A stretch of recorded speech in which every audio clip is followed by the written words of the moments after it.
আসসালামু আলাইকুম রহমতুল্লাহি ওয়া বারাকাতুহু।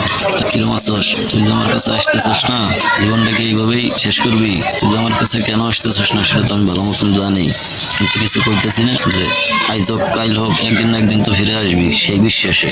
আর এখন এই মুহূর্তে যদি কিছু কই তাহলে হয়তো বা তুই আর নাও আসতে পারোস, এই ভয়তে কিছু কই না। আমার ইচ্ছা দেখ এই যে বলাই যে এইটা কি, আজকে কয় তারিখ কদি? আজকে 10 তারিখ নভেম্বর মাসে।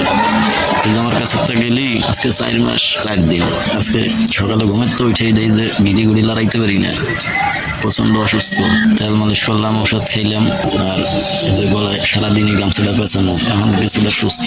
নাসিরুদ্দিনের ওয়াজ হবে তো, নাসিরুদ্দিন বক্তা আসবে, সেই জায়গায় যাইতেছি। যাক, ভালো থাকিস। আর তোর বোন এই যে কাজটা করছে এটা কিন্তু মোটেও ঠিক করে নাই। তবুও আমি দেখ, আগে আমি যে মানুষ ছিলাম এই কথায় কথায় রাগ হয়ে যেতাম, খাইলে যেতাম, মারতে দেখতাম, সেই মানুষটা কতটা ধৈর্যশীল হয়েছে এটা বারো, তার দোষ নেই, কিছু কই নেই, ঠিক আছে? আর কোনোদিন দোষ দেবো না, কারণ আমার একটাই ইচ্ছা, এই 4 মাসে আমি যে কষ্টটা পাইছি এই কষ্ট থেকে আমি সবসময় মনে করি তোরা ফিরে আনতে পারলে, তোর মুখের মধ্যে আমি হাসি ফুটাইতে পারি, তাহলে আমার চাইতে খুশি আর কেউ হবে না।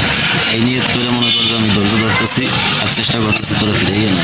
জাস্ট তুই ফিরে আসলেই সব কিছু শেষ। আর কোনো ঝগড়া নাই, আর কোনো বিভেদ নাই, আর কোনোদিনও তোর সাথে এরকম ঝগড়া মারামারি কাছাকাছি করবো না। ভালো থাকিস, রাখলাম।